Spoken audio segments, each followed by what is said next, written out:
여기 시골 인심에 참교육 당해버린 프랑스 다큐 작가가 있습니다.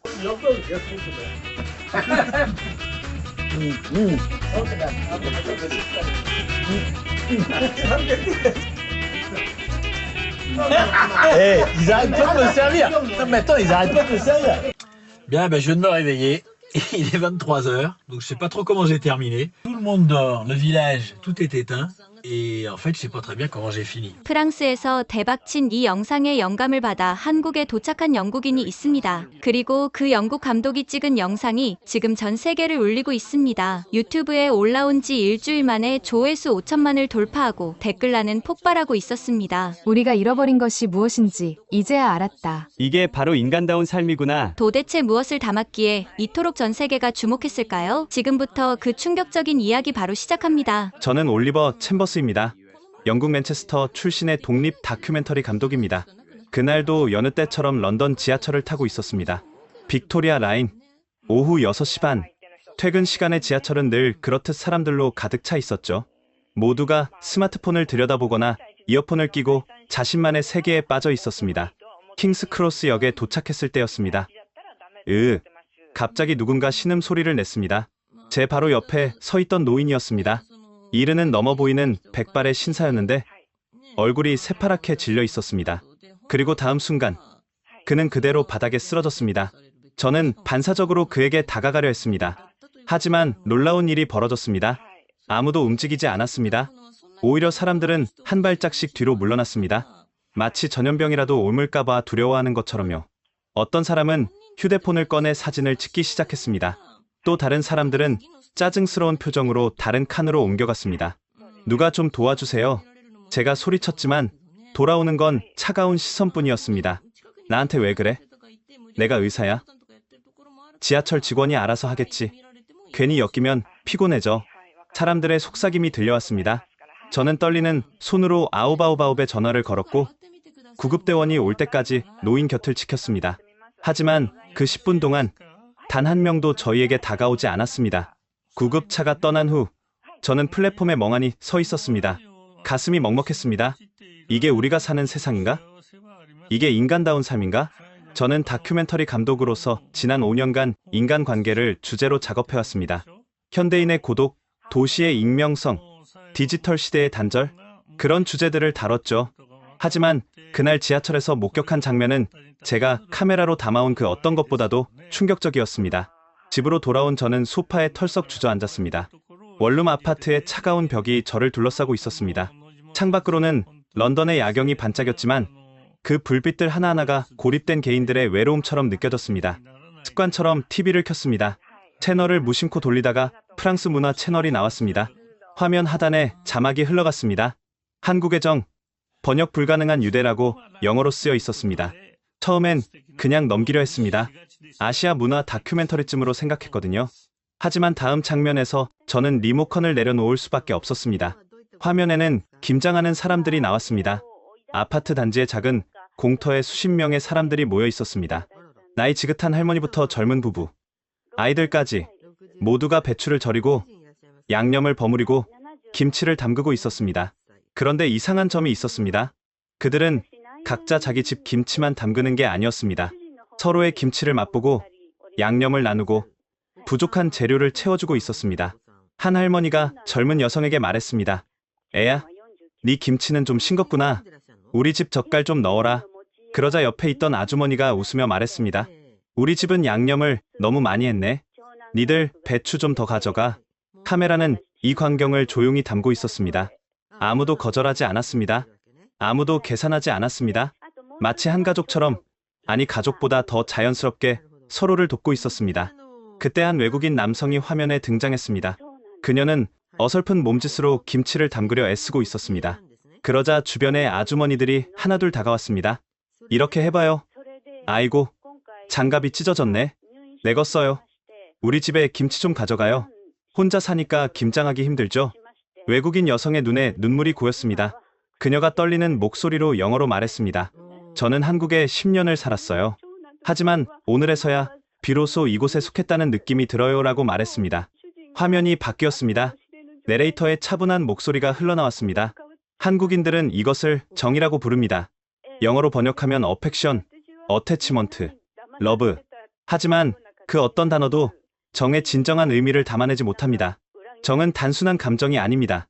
그것은 삶의 방식이고 관계의 철학이며 존재의 이유입니다. 저는 화면에서 눈을 뗄 수 없었습니다. 불과 몇 시간 전, 저는 쓰러진 노인을 외면하는 사람들을 목격했습니다. 그런데 지구 반대편 어느 나라에서는 처음 본 외국인에게도 김치를 나누고 장갑을 벗어주는 사람들이 있다는 것입니다. 다큐멘터리는 계속되었습니다. 이번엔 작은 구멍가게가 나왔습니다. 가게 주인 할머니는 매일 아침 가게 앞을 지나는 학생들에게 사탕을 나눠주고 있었습니다. 돈을 받지 않았습니다. 그저 공부 열심히 해라. 아침 먹었니? 하며 아이들의 머리를 쓰다듬을 뿐이었습니다. 한 아이가 수줍게 말했습니다. 할머니, 저 다음 달에 이사 가요. 할머니의 눈가에 눈물이 맺혔습니다. 그래? 어디로 가니? 멀리 가니? 네, 부산이요. 아이고, 우리 철수가 부산을 가는구나. 거기 가서도 밥 잘 먹고 공부 열심히 해야 한다. 그 순간 가게 안에 있던 다른 손님들이 하나둘 지갑을 열었습니다. 할머니, 애 용돈 좀 보태주세요. 이사 가는데 떡이라도 해야지. 아이는 당황해하며 손사래를 쳤지만 어른들은 기어코 아이의 주머니에 돈을 쑤셔 넣었습니다. 그것은 거래가 아니었습니다. 계산도 아니었습니다. 그저 정이었습니다. 저는 TV 앞에서 울고 있었습니다. 언제부터 울고 있었는지도 모르겠습니다. 가슴 속에서 무언가가 무너지고 있었습니다. 아니, 어쩌면 무너지는 게 아니라 깨어나고 있었는지도 모릅니다. 이게 인간이구나. 이게 우리가 잃어버린 것이구나. 다큐멘터리의 마지막 장면은 제게 결정적인 한 방을 날렸습니다. 서울의 어느 재개발 지역, 철거를 앞둔 낡은 동네에서 주민들이 마지막 잔치를 열고 있었습니다. 곧 헤어질 사람들이었습니다. 어쩌면 다시는 만나지 못할 사람들이었습니다. 하지만 그들은 울지 않았습니다. 서로를 끌어안고 막걸리를 나누고 노래를 부르고 있었습니다. 한 할아버지가 말했습니다. 집은 부서져도 정은 안 부서져. 우리가 어디 가서 살든 이 정은 계속 남을 거야. 카메라가 서서히 위로 올라갔습니다. 철거를 기다리는 회색빛 건물들. 그 사이에서 피어오르는 연기와 웃음소리. 그리고 석양에 물든 서울의 하늘. 내레이터의 마지막 멘트가 흘러나왔습니다. 정은 한국어에만 존재하는 단어입니다. 하지만 정이 담고 있는 그 따뜻한 마음은 분명 모든 인간 안에 존재합니다. 우리가 잊고 있을 뿐입니다. 화면이 꺼졌습니다. 저는 한참을 그대로 앉아 있었습니다. 창밖의 런던은 여전히 차갑고 거대했지만 제 마음속에는 작은 불꽃 하나가 타오르기 시작했습니다. 정이라. 그날 밤 저는 잠을 이룰 수 없었습니다. 아르떼 다큐멘터리에서 본 그 따뜻한 장면들이 계속 머릿속을 맴돌았습니다. 런던의 차가운 지하철과 한국의 따뜻한 김장 풍경이 대비되며 제 안에서 무언가가 꿈틀거리기 시작했습니다. 다음 날 아침, 저는 회사로 향하는 대신 집에 남았습니다. BBC 다큐멘터리 팀의 조연출로 일하고 있었지만 그날따라 그 일이 무의미하게 느껴졌습니다. 노트북을 켜고 한국의 정에 대해 검색하기 시작했습니다. 수십 개의 논문과 기사를 읽었습니다. 학자들은 정을 이렇게 설명하고 있었습니다. 정은 단순한 애정이 아니다. 시간과 경험을 공유하며 자연스럽게 생겨나는 끈끈한 유대감이다. 정은 주고받는 것이 아니라 함께 만들어가는 것이다. 한국인들은 정이 들었다, 정이 떨어졌다고 표현한다. 마치 정이 살아있는 존재인 것처럼. 하지만 아무리 읽어도 정의 본질은 잡히지 않았습니다. 마치 안개를 손으로 잡으려는 것 같았습니다. 그때 한 블로그 글이 눈에 띄었습니다. 한국에서 20년을 산 미국인 교수가 쓴 글이었습니다. 정을 이해하려고 애쓰지 마라. 정은 이해하는 것이 아니라 경험하는 것이다. 당신이 진정으로 정을 알고 싶다면 한국에 가서 살아봐라. 그들과 밥을 먹고 술을 마시고 울고 웃어봐라. 그러면 어느 순간 정이 무엇인지 가슴으로 알게 될 것이다. 그 글을 읽는 순간 저는 결심했습니다. 한국에 가야겠다고. 정이 무엇인지 직접 경험하고 그것을 영상으로 담아야겠다고. 상사에게 전화를 걸었습니다. 매튜, 나 올리버야. 갑작스럽지만 나 그만둘게. 뭐? 무슨 소리야? 다음 달에 프로모션 예정이잖아. 알아. 하지만 내가 정말 해야 할 일을 찾은 것 같아. 대체 무슨 일인데? 한국에 가서 다큐멘터리를 찍을 거야. 정이라는 것에 대해서. 정? 그게 뭔데? 나도 아직 잘 몰라. 그래서 가는 거야. 전화를 끊고 나서 저는 제 전 재산을 확인했습니다. 3년간 모은 돈 8,000파운드. 한국 돈으로 1,300만 원 정도였습니다. 많지 않았지만 시작하기엔 충분했습니다. 중고 카메라 시장을 뒤지기 시작했습니다. 소니 FX3, 중고가 3,000파운드, 삼각대, 마이크, 메모리 카드까지 합치면 5,000파운드. 남은 돈으로는 비행기표와 몇 달치 생활비를 감당해야 했습니다. 부모님께 전화를 드렸습니다. 올리버, 정신이 나갔구나. 좋은 직장 때려치우고 한국에 간다고? 아버지의 목소리는 차가웠습니다. 아빠, 나 처음으로 정말 하고 싶은 일을 찾았어. 넌 항상 그렇게 말했잖아. 인도 갈 때도, 브라질 갈 때도. 이번은 달라. 뭐가 다른데? 이번엔 마음이 시키는 일이야. 어머니가 한숨을 쉬며 말했습니다. 올리버, 한국말은 할 줄 아니? 아니, 하나도 못해. 그런데 어떻게 다큐멘터리를 찍겠다는 거니? 정은 말로 설명하는 게 아니래. 경험하는 거래. 침묵이 흘렀습니다. 그리고 어머니가 조용히 말했습니다. 네가 행복했으면 좋겠다. 런던에서의 네 모습은 죽은 사람 같았으니까. 그 말에 저는 울컥했습니다. 어머니는 알고 계셨던 겁니다. 제가 얼마나 공허하게 살고 있었는지를. 짐을 싸기 시작했습니다. 옷가지 몇 벌, 노트북, 그리고 카메라 장비. 5년간 살았던 원룸을 둘러봤습니다. 이케아 가구들, 넷플릭스만 켜져 있던 TV, 혼자 먹던 식탁. 갑자기 이 모든 것이 낯설게 느껴졌습니다. 공항으로 가는 택시 안에서 저는 한국어 회화책을 펼쳤습니다. 첫 페이지에 적힌 문장을 소리내어 읽었습니다. 안녕하세요. 발음이 엉망이었습니다. 택시 기사가 백미러로 저를 흘끔봤습니다. 한국 가시나 봐요? 네. 관광인가요? 아니요. 뭔가를 찾으러 가요. 뭘 찾으시는데요? 저는 잠시 망설이다가 대답했습니다. 정이요. 한국의 정. 기사는 고개를 갸웃거렸습니다. 당연했죠. 영국인이 정을 안다는 게 이상했을 테니까요. 히드로 공항에 도착했습니다. 대한항공 카운터 앞에 섰을 때 심장이 미친 듯이 뛰었습니다. 돌아갈 수 없는 다리를 건너는 기분이었습니다. 서울행편도 티켓이요. 직원이 물었습니다. 언제 돌아오시나요? 모르겠어요. 정이 떨어질 때까지요. 직원은 이상한 표정을 지었지만 더 묻지 않았습니다. 비행기에 오르기 전 저는 마지막으로 런던의 하늘을 올려다봤습니다. 잿빛 구름이 낮게 깔려 있었습니다. 정이 있는 곳에는 다른 하늘이 펼쳐져 있을까? 그 답을 찾기 위해 저는 10,000km를 날아가는 중이었습니다. 인천공항에 도착한 순간부터 모든 것이 낯설었습니다. 간판에 동그란 한글들, 빠르게 오가는 한국말, 그리고 사람들의 표정까지. 하지만 이상하게도 런던에서 느꼈던 그 차가움은 없었습니다. 공항버스를 타고 서울로 향했습니다. 창밖으로 보이는 풍경이 신기했습니다. 높은 아파트들이 마치 산맥처럼 늘어서 있었고 그 사이사이로 작은 가게들이 옹기종기 모여 있었습니다. 숙소는 을지로 3가의 작은 게스트하우스였습니다. 한국인 친구가 추천해준 곳이었죠. 진짜 한국을 경험하고 싶으면 강남 말고 을지로로 가라는 조언을 따른 것입니다. 짐을 풀고 거리로 나섰습니다. 때는 초여름, 해가 뉘엿뉘엿 지고 있었습니다. 좁은 골목길에는 철공소, 인쇄소, 작은 식당들이 늘어서 있었습니다. 40년은 됐을 법한 간판들이 세월의 흔적을 고스란히 담고 있었습니다. 배가 고팠습니다. 하지만 어디로 들어가야 할지 막막했습니다. 메뉴판은 당연히 한글이었고 영어는 찾아볼 수 없었습니다. 한참을 헤매다가 작은 김밥집을 발견했습니다. 영순내 김밥이라는 간판이 정겹게 느껴졌습니다. 용기를 내어 문을 열었습니다. 어서 오세요. 할머니 한 분이 반갑게 맞아주셨습니다. 하지만 다음이 문제였습니다. 뭐라고 말해야 할지 몰랐던 것입니다. 회화책에서 본 문장들이 머릿속에서 뒤엉켰습니다. 아, 안녕하세요. 김밥 주세요? 엉터리 한국어였지만 할머니는 환하게 웃으셨습니다.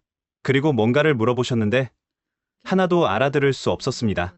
제가 당황한 표정을 짓자 할머니는 손짓으로 저를 자리에 앉히셨습니다. 그리고는 주방으로 들어가시더니 김밥을 만들기 시작하셨습니다. 잠시 후 할머니가 가져온 건 김밥만이 아니었습니다. 어묵, 국물, 단무지, 그리고 이름 모를 반찬들까지. 많이 먹어. 그 두 마디는 알아들을 수 있었습니다. 저는 고개를 숙여 인사하고 김밥을 한 입 빼어 물었습니다. 놀라웠습니다. 런던에서도 한국 김밥을 먹어본 적이 있었지만 이건 차원이 달랐습니다. 따뜻한 밥에 신선한 재료들, 그리고 무엇보다 정성이 느껴졌습니다. 할머니는 제가 먹는 모습을 흐뭇하게 바라보셨습니다. 마치 손자를 보는 것 같은 눈빛이었습니다. 식사 식사를 마치고 계산을 하려고 지갑을 꺼냈습니다. 그런데 가격표가 없었습니다. 당황해서 영어로 얼마예요? 라고 물었더니 할머니는 손가락 3개를 펴 보이셨습니다. 3만 원인가? 10,000원짜리 3장을 내밀었더니 할머니가 웃으시며 고개를 저으셨습니다. 그리고는 제 손에서 10,000원짜리 한 장만 빼가셨습니다. 3,000원. 나중에 안 사실이지만 그 양이면 보통 5,000원은 받아야 했습니다. 하지만 할머니는 외국인인 제게 더 많이 주시고도 덜 받으신 것입니다. 가게를 나오려는데 할머니가 뭔가를 더 주셨습니다. 비닐봉지에 김밥 2줄이 더 들어 있었습니다. 내일 아침 먹어.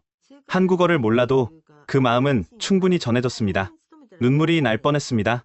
런던에서 5년을 살면서도 이런 대접을 받아본 적이 없었으니까요. 숙소로 돌아가는 길, 저는 첫 번째 영상 일기를 찍었습니다. 첫날입니다. 한국어도 못하고 아는 사람도 없습니다. 하지만 벌써 무언가를 느꼈습니다. 할머니는 제 이름도 제가 어디서 왔는지도 묻지 않았습니다. 그저 배고픈 사람에게 밥을 주셨을 뿐입니다. 이게 정의 시작일까요? 다음 날 아침, 할머니가 싸주신 김밥을 먹으며 다시 거리로 나섰습니다. 오늘은 을지로를 제대로 탐험해보기로 했습니다. 미로 같은 골목을 헤매다가 길을 잃었습니다. 구글 지도도 소용없었습니다. 너무 복잡했거든요. 땀을 뻘뻘 흘리며 같은 곳을 빙빙 돌고 있을 때였습니다. 아저씨, 길 잃었어요? 뒤에서 누군가 말을 걸었습니다. 돌아보니 작업복을 입은 중년 남성이 서 있었습니다. 철공소에서 일하시는 분 같았습니다. 아, 예스, 로스트. 제 엉망인 한국어와 영어를 듣고도 그분은 상황을 파악하신 것 같았습니다. 어디 가려고? 저는 핸드폰에 저장된 숙소 주소를 보여드렸습니다. 그분은 고개를 끄덕이시더니 손짓으로 따라오라고 하셨습니다. 10분 가까이 걸었을까요? 복잡한 골목을 이리저리 돌아 드디어 제 숙소 앞에 도착했습니다. 그분은 일부러 저를 여기까지 데려다 주신 것입니다. 감사합니다. 고개를 숙여 인사했더니 그분은 쑥스러운 듯 손을 흔드셨습니다. 뭘 이런 걸 가지고. 밥은 먹었어? 밥이라는 단어는 알아들었습니다. 고개를 끄덕이자 그분은 아쉬운 듯 말했습니다. 다음에는 우리 가게 와. 막걸리 한잔 하자고. 그리고는 주머니에서 명함을 꺼내주셨습니다. 대한철공소 강석규라고 적혀 있었습니다. 숙소에 돌아와 오늘 있었던 일을 정리했습니다. 2번의 만남, 2번의 친절. 우연일까요? 아니면 이게 한국의 일상일까요? 그날 밤, 저는 아르떼 다큐멘터리를 다시 봤습니다. 그리고 한 장면에서 멈췄습니다. 김장하는 사람들 사이에서 웃고 있는 외국인 여성. 그녀의 표정이 이해되기 시작했습니다. 정은 받는 것이 아니라 이미 그곳에 있는 것일지도 모른다. 단지 우리가 그 안으로 들어가기만 하면 되는 것일지도. 다음 날부터 저는 적극적으로 사람들에게 다가가기 시작했습니다. 한국어는 여전히 서툴렀지만 미소와 제스처로 소통했습니다. 놀라운 일이 벌어졌습니다. 제가 다가가자 사람들도 마음을 열었습니다. 세탁소 아주머니는 제 셔츠를 빨아주시며 단추까지 달아주셨습니다. 과일 가게 아저씨는 항상 사과를 하나 더 넣어주셨습니다. 편의점 알바생은 제게 한국어를 가르쳐주기 시작했습니다. 일주일이 지났을 때 저는 깨달았습니다. 정은 찾는 것이 아니라는 것을. 정은 이미 여기, 이 골목에, 이 사람들 사이에 흐르고 있었습니다. 제가 할 일은 그저 그 흐름에 몸을 맡기는 것뿐이었습니다. 어느 날 저녁, 영순네 김밥집에 다시 들렀습니다. 할머니는 저를 보자마자 환하게 웃으셨습니다. 아이고, 우리 외국인 친구 왔네. 이제 저는 손님이 아니라 친구였습니다. 그 단어를 듣는 순간 가슴이 뜨거워졌습니다. 할머니, 이거.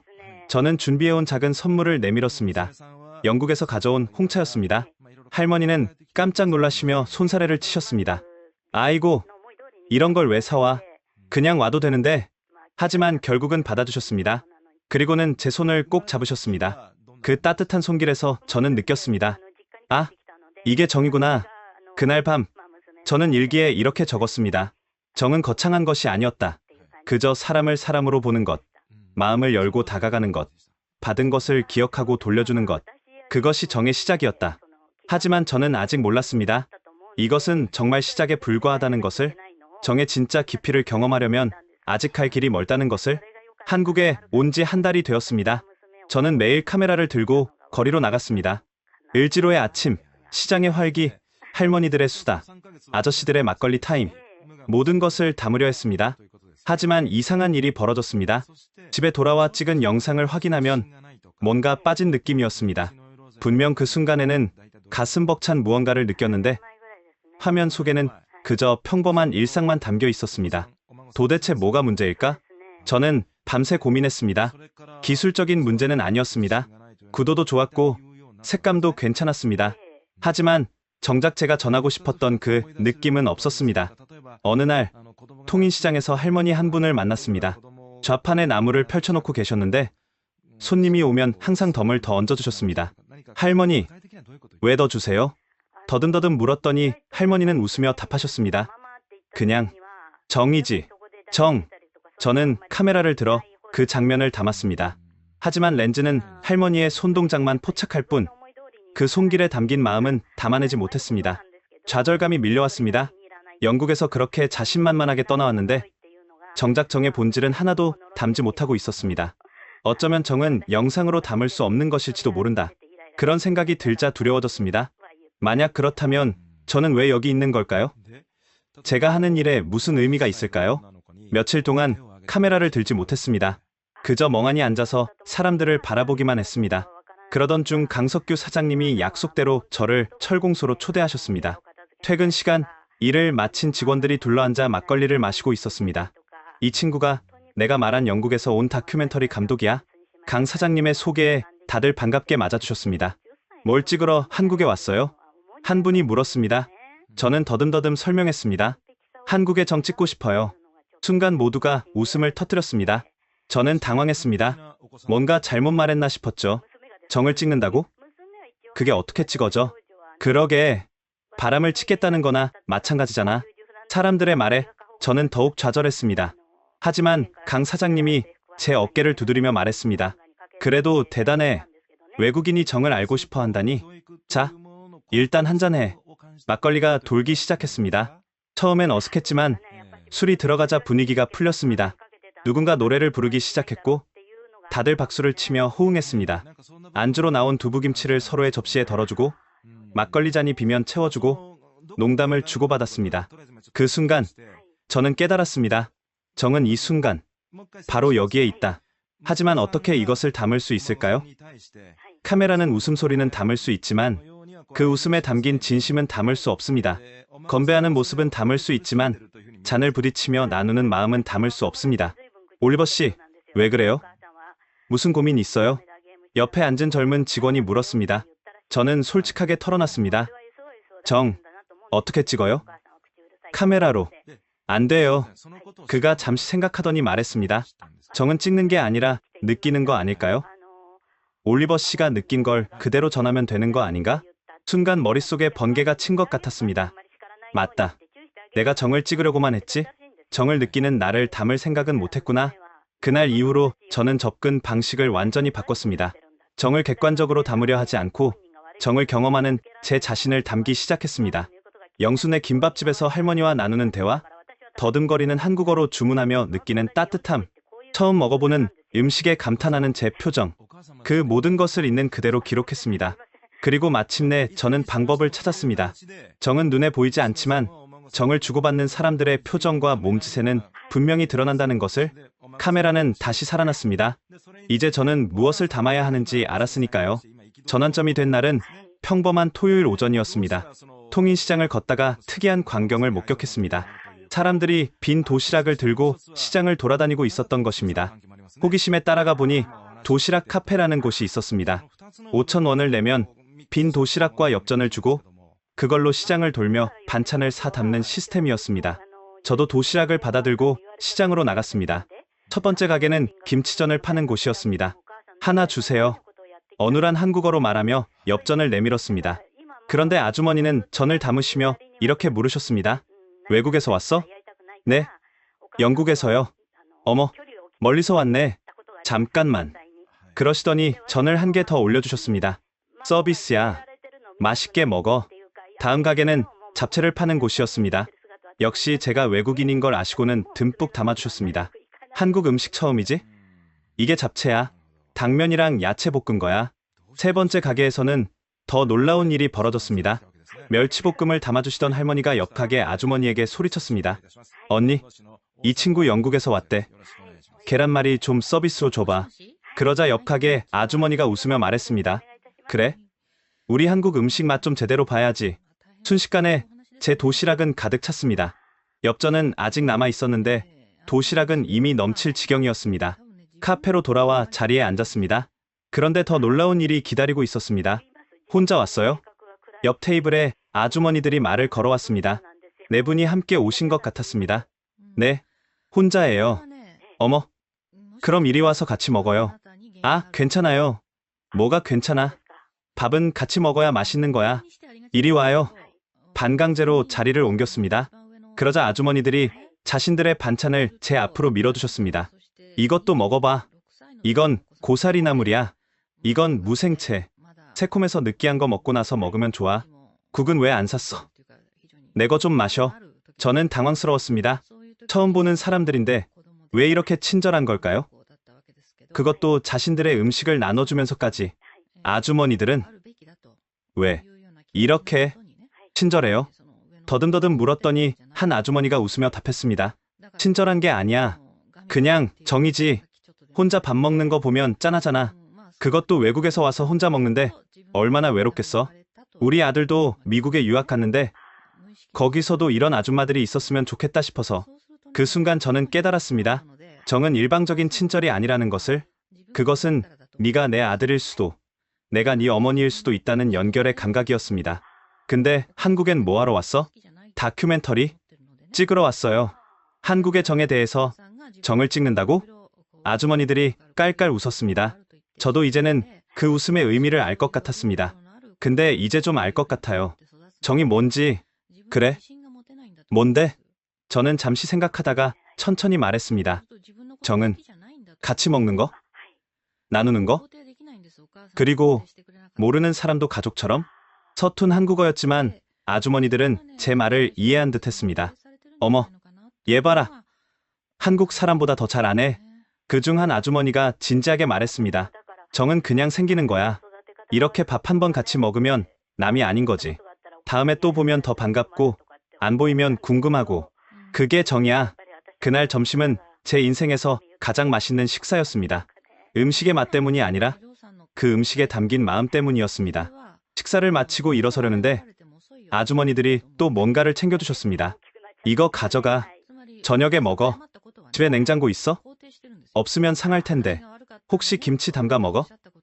우리 집에 김치 좀 가지러 올래? 저는 눈물이 날 것 같았습니다. 런던에서는 옆집에 누가 사는지도 모르고 살았는데 여기서는 처음 만난 사람들이 저녁 걱정을 해주고 있었습니다. 그날 저녁 저는 카메라 앞에 앉았습니다. 이번엔 다르게 접근하기로 했습니다. 정을 설명하려 하지 않고 제가 경험한 그대로를 전하기로. 오늘 저는 정을 먹었습니다. 아니, 정확히는 정을 맛봤습니다. 도시락 하나에 담긴 건 음식이 아니라 마음이었습니다. 처음 보는 외국인에게 자신의 반찬을 나누는 아주머니들, 그분들에게 저는 그냥 배고픈 누군가였고 그것만으로도 충분했습니다. 다음 날부터 저는 통인시장의 단골이 되었습니다. 도시락을 사러 갈 때마다 상인들이 알아보고 인사를 건넸습니다. 영국 친구 왔네. 오늘은 뭐 먹고 싶어? 이거 새로 만든 건데 한번 먹어봐. 그리고 놀라운 변화가 일어났습니다. 제가 카메라를 들고 있어도 사람들이 자연스럽게 대해주기 시작한 것입니다. 또 찍으러 왔어. 우리도 나오는 거야? 야, 잘 찍어서 우리 시장 유명하게 만들어줘. 저는 이제 관찰자가 아니라 그들의 일부가 되어 있었습니다. 그리고 그때부터 제 영상에는 진짜 정이 담기기 시작했습니다. 어느 날은 김치전 파는 아주머니가 이런 말씀을 하셨습니다. 처음엔 그냥 관광객인 줄 알았어. 근데 매일 오니까 정이 들더라고. 이제는 안 오면 걱정돼. 그 말을 듣는 순간 저는 확신했습니다. 정은 시간과 반복 그리고 진심이 만들어내는 것이라고. 그리고 가장 중요한 건 정은 일방적이지 않다는 것. 주는 사람과 받는 사람이 따로 없다는 것. 저도 이제는 뭔가를 돌려주고 싶어졌습니다. 그래서 영국에서 배운 쿠키 레시피로 쿠키를 구워 시장 상인들에게 나눠드렸습니다. 어머, 이게 뭐야? 못생겼는데 맛은 있네. 우리 영국 친구가 이런 것도 할 줄 알아? 모두가 웃었습니다. 그리고 그 웃음 속에서 저는 느꼈습니다. 이제 저도 정을 나누는 사람이 되었다는 것을. 통인시장에서의 경험은 제게 확신을 주었습니다. 정은 특별한 곳에만 있는 것이 아니라 한국인들의 일상 곳곳에 스며들어 있다는 것을. 이제는 그것을 체계적으로 담아낼 때였습니다. 프로젝트 이름은 정을 찾아서로 정했습니다. 거창한 계획보다는 평범한 사람들의 일상 속 정의 순간들을 포착하기로 했습니다. 첫 번째 주인공은 강석규 사장님이었습니다. 그는 흔쾌히 촬영을 허락해 주셨습니다. 뭘 찍을 게 있다고? 그냥 일하는 거 찍으면 되는 거야?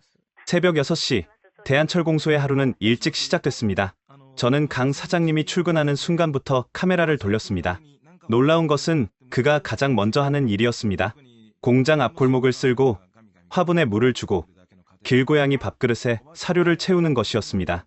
왜 이렇게 일찍 와서 청소해요? 이 골목이 우리 집 마당 같은 거니까 깨끗해야 기분도 좋지. 직원들이 하나둘 출근하기 시작했습니다. 강 사장님은 각자의 이름을 부르며 인사했습니다. 철수야, 어제 애 병원 갔다며? 괜찮대. 영식이, 오늘 컨디션 안 좋아 보이네? 커피 한잔 해. 단순한 인사가 아니었습니다.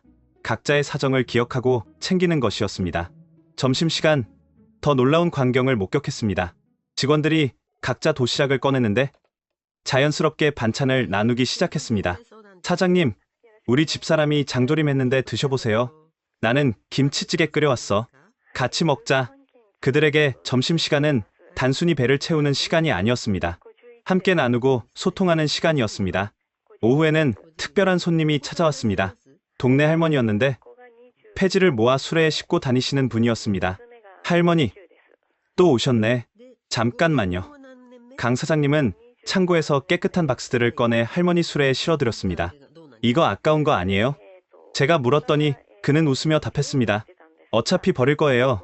할머니가 가져가시면 용돈이라도 되시니까. 퇴근 시간이 되자 강 사장님은 직원 한 명을 불렀습니다. 태수야, 오늘 지하철 파업이라며? 내가 집에 데려다 줄게. 아, 괜찮습니다. 버스 타고 가면 돼요. 무슨 소리야. 1시간은 더 걸릴 텐데. 가자. 저는 이 모든 장면을 카메라에 담았습니다. 하지만 더 중요한 건 인터뷰였습니다. 사장님, 직원들을 정말 가족처럼 대하시네요. 가족처럼이 아니라 가족이에요. 하루에 집에 있는 시간보다 여기서 보내는 시간이 더 많은데 힘들지 않으세요? 뭐가 힘들어요? 서로 챙기면서 사는 게 당연한 거지. 혼자 잘 먹고 잘 살면 뭐해요? 재미없잖아. 그의 말에는 계산이 없었습니다. 정말로 그렇게 믿고 있었습니다. 두 번째 주인공은 반찬 가게를 운영하는 박영순 씨였습니다. 을지로 3가 뒷골목에 있는 영순이네 반찬은 겉보기엔 평범한 가게였지만 그 안에는 특별한 이야기가 있었습니다. 여기 손님들 절반은 돈 안 내고 가요. 처음엔 농담인 줄 알았습니다. 하지만 정말이었습니다. 이 노트 보세요. 김씨 아저씨 멸치볶음, 다음 달에 이씨 할머니 김치 1kg, 연금 나오면 그럼 장사가 되나요? 돈 있을 때 갚으면 되죠. 먹고는 살아야지. 그녀의 가게는 단순한 반찬 가게가 아니었습니다. 동네 사람들의 든든한 울타리였습니다. 촬영하는 동안 실제로 한 할머니가 찾아왔습니다. 영순아, 나 오늘도. 알았어요. 할머니, 뭐 드릴까요? 할머니는 미안한 듯 고개를 숙였지만 박영순 씨는 오히려 더 챙겨주었습니다. 이것도 가져가세요. 오늘 새로 만든 거예요. 할머니가 떠난 후 물었습니다. 저렇게 하면 손해 아니에요? 손해요? 저 할머니가 우리 엄마 같은데 우리 엄마한테도 누군가 그렇게 해줬으면 좋겠어요. 그녀의 눈에 눈물이 고였습니다. 사실 우리 엄마가 돌아가시기 전에 그러셨어요. 배고픈 사람 오면 먹여보내라고. 그게 사는 거라고. 세 번째 이야기는 택시기사 최태식 씨였습니다. 그는 특별한 택시를 운전했습니다. 마음 택시라고 불리는 그의 택시에는 작은 글귀들이 붙어 있었습니다. 오늘도 수고하셨습니다. 당신은 소중한 사람입니다. 힘든 일 있으면 말씀하세요. 들어드릴게요. 왜 이런 걸 붙여놨어요? 택시 타는 사람들 보면 다들 지쳐 있어요. 특히 밤늦게 타는 사람들은 더 그래요. 그럴 때 따뜻한 말 한마디가 힘이 되거든요. 실제로 그의 택시를 탄 손님들의 반응은 놀라웠습니다. 이거 뭐예요? 그냥 제가 붙여놓은 거예요. 오늘 하루 어떠셨어요? 처음엔 당황하던 손님들도 곧 마음을 열었습니다. 어떤 이는 직장에서의 스트레스를, 어떤 이는 가족 걱정을 털어놓았습니다. 아저씨, 들어주셔서 감사해요. 속이 좀 시원하네요. 제가 뭐 해드린 게 있나요? 그저 들어드렸을 뿐인데. 한 번은 청년 한 명이 택시를 탔습니다. 보자마자 뭔가 안 좋은 일이 있었다는 걸 알 수 있었습니다. 어디까지 모실까요? 한강대교요. 최태식 씨는 백미러로 청년을 보았습니다. 그리고 조용히 말했습니다. 한강 야경이 예쁘긴 하죠. 근데 오늘같이 추운 날은 실내에서 보는 게 좋을 것 같은데. 청년은 아무 말이 없었습니다. 제가 아는 좋은 곳이 있어요. 따뜻한 차도 마시고 야경도 볼 수 있는 곳. 거기로 모셔다 드릴까요? 결국 청년은 다른 곳으로 목적지를 바꿨습니다. 내릴 때 이렇게 말했습니다. 아저씨, 감사합니다. 뭐려? 또 타요. 언제든지. 나중에 최태식 씨가 제게 말했습니다. 가끔 그런 손님들이 있어요. 말은 안 해도 알 수 있죠. 그럴 때는 그냥 사람이 여기 있다는 걸 알려주고 싶어요. 네 번째 주인공은 놀이터 할머니였습니다. 이름도 모르는 그 할머니는 매일 같은 시간에 동네 놀이터에 나오셨습니다. 애들이 다치면 안 되니까. 그게 이유의 전부였습니다. 아이가 넘어지면 일으켜주고, 싸우면 말려주고, 엄마를 기다리는 아이가 있으면 함께 기다려주셨습니다. 할머니 손주들이에요? 아니, 그냥 동네 애들이지. 그런데 왜 매일 나오세요? 할 일도 없고 애들 노는 거 보면 재밌어. 하지만 아이들과 부모들은 알고 있었습니다. 할머니가 얼마나 소중한 존재인지.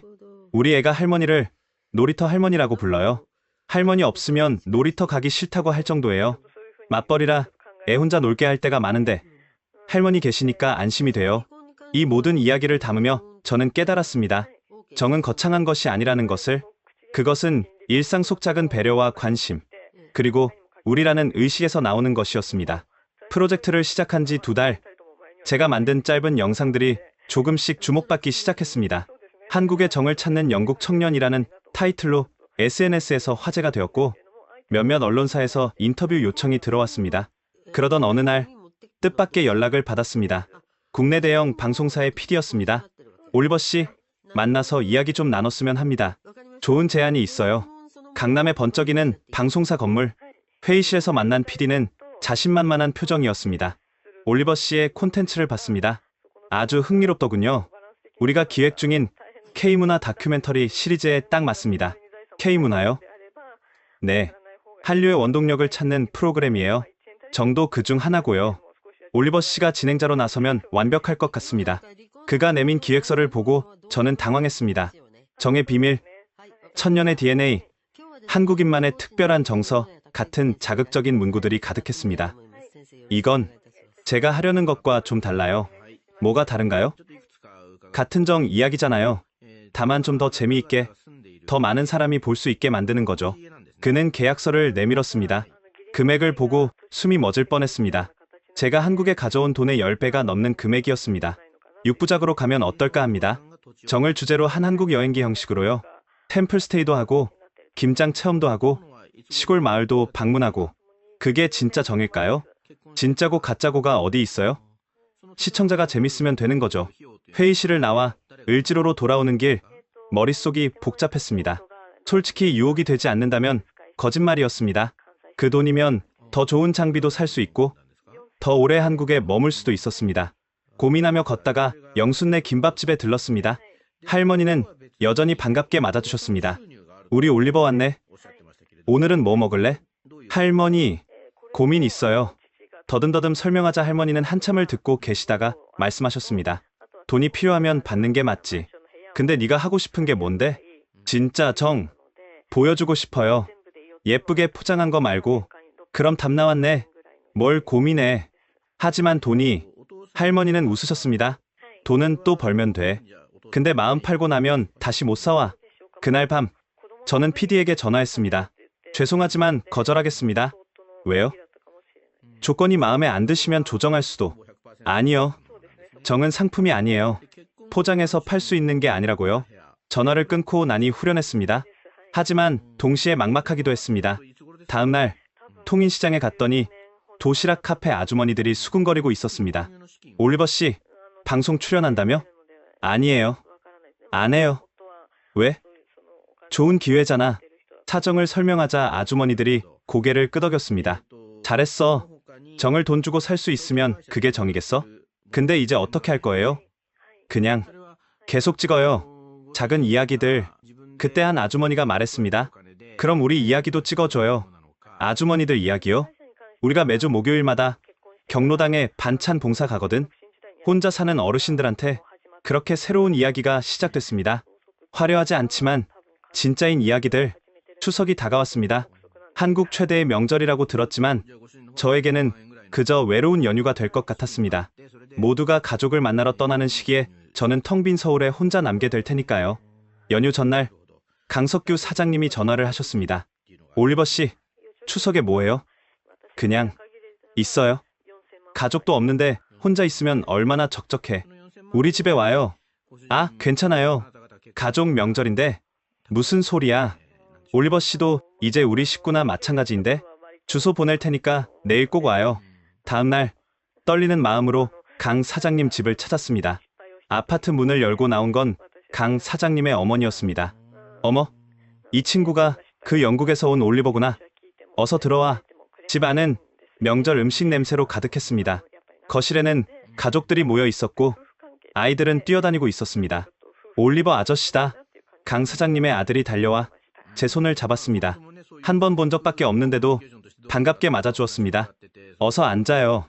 아침 먹었어요? 아직. 아이고, 그럼 얼마나 배고팠어. 여보, 올리버 씨 밥 좀 차려줘. 순식간에 제 앞에 차려진 밥상, 갈비찜, 전, 나물, 송편까지 명절 음식이 가득했습니다. 이렇게 많긴 뭐가 많아. 더 먹어. 식사를 하는 동안 가족들은 제게 끊임없이 말을 걸었습니다. 한국 생활은 어때요? 김치는 이제 잘 먹어요? 한국어 많이 늘었네요. 마치 오래된 친척을 대하는 것 같았습니다. 어색함은 금세 사라졌습니다. 점심 무렵 더 놀라운 일이 벌어졌습니다. 집에 손님들이 계속 찾아온 것입니다. 그런데 그들은 모두 가족이 아니었습니다. 사장님, 추석인데 혼자 계신다길래 들렀습니다. 대한철공소의 젊은 직원이었습니다. 부모님이 지방에 계셔서 서울에 혼자 남았다고 했습니다. 잘 왔어. 올리버 씨도 와 있어. 아, 올리버 씨, 여기서 뵀네요. 곧이어 또 다른 사람이 찾아왔습니다. 옆집에 사는 독거노인이었습니다. 추석인데 떡이라도 나눠 먹으려고. 무슨 떡이에요? 들어오셔서 같이 식사하세요. 어느새 거실은 사람들로 가득 찼습니다. 가족도 친척도 아닌 사람들이 한자리에 모여 음식을 나누고 있었습니다. 강 사장님의 어머니가 말씀하셨습니다. 명절이 뭐 별건가? 함께 모여서 먹고 마시고 정 나누는 거지. 저는 카메라를 꺼낼 수 없었습니다. 아니, 꺼내고 싶지 않았습니다. 이 순간은 기록하는 게 아니라 함께 경험해야 할 순간이었으니까요. 오후에는 다 같이 윷놀이를 했습니다. 규칙도 제대로 모르는 저에게 모두가 하나씩 가르쳐 주었습니다. 올리버 씨, 이게 유치고 이게 뭐예요? 뒤집어지면 도, 하나만 뒤집어지면 개. 게임을 하다가 제가 실수를 해도 모두 웃으며 넘어갔습니다. 괜찮아요. 처음인데 뭐. 오히려 더 재밌네. 저녁 무렵 강 사장님이 제게 조용히 말했습니다. 올리버 씨, 어때요? 한국의 추석 너무 따뜻해요. 가족 같아요. 가족 같은 게 아니라 가족이에요. 피 섞인 것만 가족인가요? 마음 섞인 것도 가족이지. 그때 할머니가 제게 뭔가를 주셨습니다. 작은 봉투였습니다. 이게 뭐예요? 세뱃돈. 아니, 추석돈이라고 해야 하나? 저는 어른인데요. 우리 집에 오면 다 내 자식이야. 받아. 봉투를 열어보니 새 지폐가 몇 장 들어 있었습니다. 돈의 액수가 중요한 게 아니었습니다. 저를 진짜 가족으로 받아들였다는 그 마음이 벅차올랐습니다. not alone. 할머니가 갑자기 영어로 말씀하셨습니다. 할머니, 영어 하세요? 이것만 외웠어. 올리버가 외롭지 않았으면 해서. 그 순간 저는 울음을 참을 수 없었습니다. 타국에서 명절에 가족도 없는 저를 위해 할머니가 영어 문장을 외우셨다는 것. 그것이 바로 정이었습니다. 밤늦게 집으로 돌아오는 길, 보름달이 환하게 떠 있었습니다. 런던에서 보던 달과 같은 달이었지만 오늘따라 유난히 따뜻해 보였습니다. 숙소에 도착해 일기를 썼습니다. 오늘 저는 기적을 경험했습니다. 피 한 방울 섞이지 않은 사람들이 저를 가족으로 받아들였습니다. 언어도, 문화도, 피부색도 다른 저를 그들의 추석상에 앉혔습니다. 정은 이런 것입니다. 경계를 넘어 사람을 품는 것, 조건을 묻지 않고 마음을 여는 것. 흥미롭게도 강 사장님의 어머니가 저에게 들려준 이야기가 있었습니다. 한국인들의 정 문화는 오랜 역사에서 비롯된 것이라고 하셨습니다. 우리 조상들은 어려운 시절을 많이 겪었어. 전쟁도 있었고 가난도 있었지. 그때 살아남을 수 있었던 건 서로 돕고 의지했기 때문이야. 혼자서는 못 살아. 함께여야 산다. 그게 우리 DNA에 새겨진 거야. 그런데 할머니, 만주족도 우리와 같은 조상이라고 들었어요. 할머니가 놀란 표정으로 저를 바라보셨습니다. 어머, 그것도 알아? 맞아. 단군왕검, 고구려. 우리는 한 뿌리야. 그래서 정이라는 게 더 특별한 거지. 피로 이어진 게 아니라 마음으로 이어진 거니까. 그날 이후로 저는 확신했습니다. 제가 한국에 온 이유, 그리고 여기 머물러야 할 이유를 추석의 경험은 제게 깊은 울림을 남겼습니다. 받기만 하는 사람이 아니라 나누는 사람이 되고 싶다는 생각이 간절해졌습니다. 그러던 중 통인시장에서 만난 아주머니가 제안을 하셨습니다. 올리버 씨, 영어 좀 가르쳐 줄 수 있어요? 영어요? 우리 시장에 외국인 관광객이 많이 오는데 상인들이 영어를 못해서 힘들어해요. 그렇게 시작된 것이 통인시장 영어교실이었습니다. 매주 화요일 저녁 시장이 끝난 후 상인들이 모였습니다. 처음엔 어색했습니다. 저도 가르쳐본 경험이 없었고 상인들도 영어라면 겁부터 냈으니까요. 우리가 무슨 영어를, 나이도 많은데 그냥 인사말이라도 배우면 좋잖아요. 헬로, 땡큐 이런 거요. 시작은 초라했습니다. 5명으로 시작한 수업이었죠. 하지만 재미있게 하려고 노력했습니다. 김밥은 영어로 김밥이에요. 그냥 김밥. 정말? 네. 비빔밥도 비빔밥. 이게 한국 음식의 매력이에요. 웃음이 터졌습니다. 그렇게 긴장이 풀리자 분위기가 살아났습니다. 영어로 김치 좋아해요는 어떻게 말해요? I like 김치. 퍼펙트. 완벽해요. 몇 주가 지나자 입소문이 났습니다. 참여하는 상인들이 늘어났고 이제는 20명이 넘게 모였습니다. 더 놀라운 건 상인들의 변화였습니다. 외국인 손님이 와도 당황하지 않고 간단한 영어로 소통하기 시작했습니다. 웰컴, 트라이 디스, 하우 머치, 5,000 원. 서툴렀지만 진심이 담긴 영어였습니다. 그리고 그 진심은 통했습니다. 외국인 관광객들도 즐거워했고 시장은 더욱 활기차졌습니다. 어느 날 수업이 끝난 후 떡볶이 가게 아주머니가 말했습니다. 올리버 씨 덕분에 장사가 더 잘 돼요. 외국인들이 많이 와요. 제가 한 게 뭐가 있어요? 아주머니들이 열심히 하신 거죠. 아니에요. 올리버 씨가 우리한테 자신감을 준 거예요. 그때 깨달았습니다. 저는 영어를 가르친 게 아니라 용기를 나눈 것이라는 걸. 영어 교실의 성공에 힘입어 더 큰 프로젝트를 시작했습니다. 이주민을 위한 한국어 교실이었습니다. 을지로에는 많은 외국인 노동자들이 있었습니다. 베트남, 필리핀, 방글라데시에서 온 사람들. 그들도 저처럼 언어의 벽에 부딪혀 있었습니다. 저도 한국어 잘 못해요. 하지만 같이 배워요. 첫 수업에 15명이 왔습니다. 저보다 한국어를 잘하는 사람도 있었고 정말 한마디도 못하는 사람도 있었습니다. 재미있는 방식을 생각해냈습니다. 통인시장 상인들을 초대해 실전 한국어를 가르치는 것이었습니다. 자, 시장에서 쓰는 진짜 한국어 배워봐요. 이거 얼마예요? 이거 얼마예요? 좋아요. 그럼 이번엔 깎아주세요. 모두가 웃었습니다. 딱딱한 교실이 아니라 함께 웃고 배우는 공간이 되었습니다. 가장 기억에 남는 학생은 베트남에서 온 린이었습니다. 22살의 청년이었는데 공장에서 일하며 가족에게 돈을 보내고 있었습니다. 저는 한국, 외로워요. 더듬거리며 한 그 말이 제 마음을 울렸습니다. 1년 전에 제 모습이 보였으니까요. 린, 이제 혼자가 아니에요. 우리가 있잖아요. 수업이 끝나면 다 같이 김밥을 먹으러 가기도 했습니다.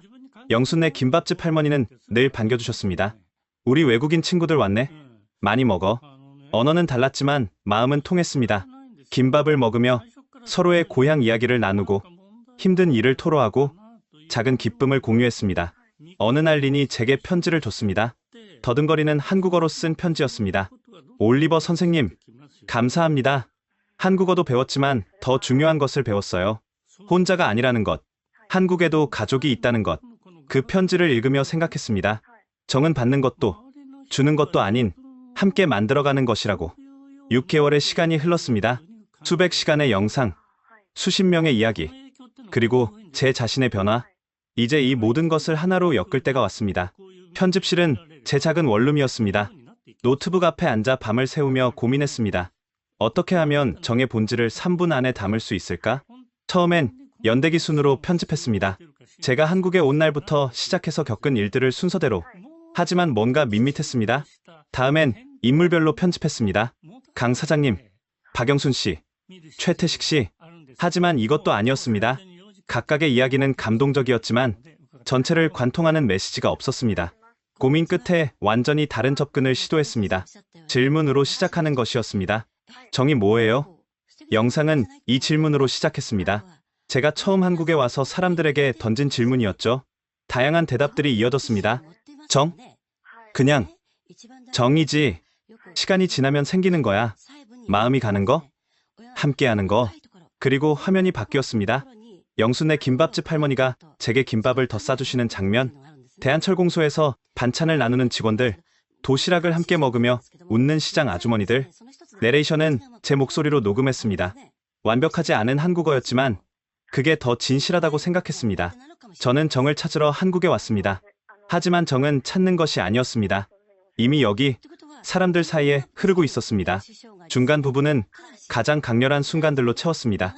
추석날 할머니가 You are not alonei라고 말씀하시는 장면, 외국인 노동자들과 함께 김밥을 먹으며 웃는 장면, 영어를 배운 시장 상인이 외국인 손님과 소통하며 기뻐하는 장면, 그리고 마지막은 의외의 장면으로 끝냈습니다. 제가 런던 지하철에서 쓰러진 노인을 도왔던 날의 이야기였습니다. 한국에서 6개월을 보낸 후 저는 잠시 런던에 돌아갔습니다. 그리고 다시 그 지하철을 탔습니다. 그날도 누군가 쓰러졌습니다. 하지만 이번엔 달랐습니다. 저만 다가간 게 아니었습니다. 2명, 3명, 사람들이 함께 도왔습니다. 정은 전염됩니다. 한 사람이 시작하면 옆 사람에게 번집니다. 그리고 그것은 국경도, 언어도, 문화도 넘어섭니다. 정은 한국어입니다. 하지만 정이 담고 있는 마음은 모든 인간 안에 있습니다. 단지 잊고 있었을 뿐입니다. 마지막 장면은 을지로 골목의 저녁 풍경이었습니다. 퇴근하는 사람들, 문을 닫는 가게들, 그리고 서로 인사하며 헤어지는 이웃들. 저는 이제 압니다. 정이 무엇인지, 그것은 우리가 혼자가 아니라는 것을 기억하게 하는 힘입니다. 3분 17초. 조금 길었지만 더 줄일 수 없었습니다. 영상의 제목은 The Invisible Thread 보이지 않는 끈으로 정했습니다. 부제는 한국어로 영국 청년이 발견한 한국의 정이었습니다. 업로드 버튼을 누르기 전 잠시 망설였습니다. 과연 이 영상이 제가 경험한 정의 깊이를 전달할 수 있을까? 하지만 이내 결심했습니다. 완벽하지 않아도 괜찮다고. 정이 그런 것처럼 진심이 담겨 있으면 전해질 거라고. 새벽 3시 영상을 업로드했습니다. 그리고 잠이 들었습니다. 다음날 아침 핸드폰 알림 소리에 잠이 깼습니다. 믿을 수 없는 일이 벌어지고 있었습니다. 조회수 100만, 댓글 5,000개, 공유 10만 회, 하룻밤 사이에 영상이 폭발적으로 퍼진 것입니다. 댓글을 읽기 시작했습니다. 한국인인데도 정이 뭔지 몰랐어요. 이 영상 보고 알았네요. 외국인이 우리보다 한국을 더 잘 아는 것 같아요. 눈물 났어요. 우리가 잃어가고 있는 것들. 브라질에서 봤습니다. 눈물이 났어요. 우리나라에도 이런 게 필요해요라고 영어로 썼습니다. 프랑스에서 봤어요. 정말 아름다워요. 이게 바로 인류애조라고 프랑스어로 썼습니다. 전 세계에서 댓글이 달렸습니다.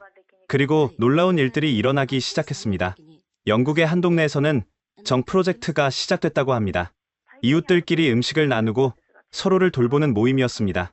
일본의 한 회사는 직원들 간의 정을 쌓기 위해 한국식 회식 문화를 도입했다고 합니다. 미국의 한 대학에서는 유학생들을 위한 정버디 프로그램을 만들었다고 합니다. 영상 하나가 이런 변화를 만들어낼 줄은 꿈에도 몰랐습니다. 일주일 후 조회수는 5천만을 넘어섰습니다. 제 작은 영상이 전 세계에 정의 씨앗을 뿌리고 있었습니다. 그 영상을 올린 지 이제 몇 달이 지났습니다. 저는 여전히 을지로에 살고 있습니다. 작은 원룸은 조금 더 큰 투룸으로 바뀌었지만 동네는 그대로입니다. 매일 아침 영순네 김밥집에서 아침을 먹고 통인시장에서 장을 보고 대한철공소 앞을 지나며 인사를 나눕니다.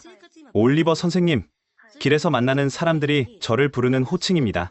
이제 저는 그저 지나가는 외국인이 아닌 이 동네의 일원입니다. 영어 교실은 계속되고 있습니다. 이제는 시장 상인들뿐 아니라 동네 주민들도 참여합니다. 한국어 교실도 마찬가지입니다. 초급반, 중급반으로 나뉘었고 이제는 한국어를 잘하게 된 린이 초급반을 가르치고 있습니다. 최근에는 구청에서도 관심을 보이기 시작했습니다. 을지로 정 프로젝트라는 이름으로 주민들의 교류를 활성화하는 프로그램을 만들자는 제안이 들어왔습니다. 올리버 씨가 시작한 일이 이렇게 커질 줄 몰랐어요. 구청 직원이 말했습니다. 저는 그저 작은 씨앗을 뿌렸을 뿐이에요. 키운 건 여기 사람들이죠. 며칠 전 BBC에서 연락이 왔습니다. 제 이야기를 다큐멘터리로 만들고 싶다고요. 예전에 직장에서 온 연락이라 감회가 새로웠습니다. 한 가지 조건이 있습니다. 여기 사람들의 일상을 있는 그대로 보여주는 거예요. 각색이나 연출은 안 됩니다. 그들은 동의했고 곧 촬영팀이 한국을 방문할 예정입니다. 어제는 영순네 김밥집 할머니가 제게 특별한 제안을 하셨습니다. 올리버, 우리 가게에서 일해볼래? 네. 나이 들어서 혼자 하기 힘들어. 네가 도와주면 좋겠는데. 순간 가슴이 뭉클했습니다. 할머니에게 저는 이제 도움을 주고받을 수 있는 사람이 된 것입니다. 네, 할머니, 제가 도와드릴게요. 오늘도 저는 카메라를 들고 거리로 나갑니다. 더 이상 정을 찾기 위해서가 아닙니다. 정 속에서 살아가는 우리의 모습을 기록하기 위해서입니다. 강 사장님이 가끔 물으십니다. 올리버 씨, 런던으로 돌아갈 생각은 없어요? 저는 웃으며 답합니다. 왜 돌아가요? 여기가 제 집인데 정은 여전히 정확히 번역할 수 없는 단어입니다. 하지만 이제 저는 압니다. 어떤 것들은 말로 설명할 필요가 없다는 것을, 그저 함께 살아가며 느끼면 되는 것이라는 것을. 창밖을 보니 해가 지고 있습니다. 곧 저녁 시간입니다. 오늘은 철공소 직원들과 막걸리 한잔하기로 했습니다. 내일은 시장 아주머니들과 김장 준비를 돕고 모레는 한국어 교실이 있습니다. 평범한 일상입니다. 하지만 그 평범함 속에 특별함이 있습니다. 혼자가 아니라 함께라는 특별함이. 정이 뭐냐고요? 이제는 압니다. 그건 지금 이 순간 여기 있는 것입니다.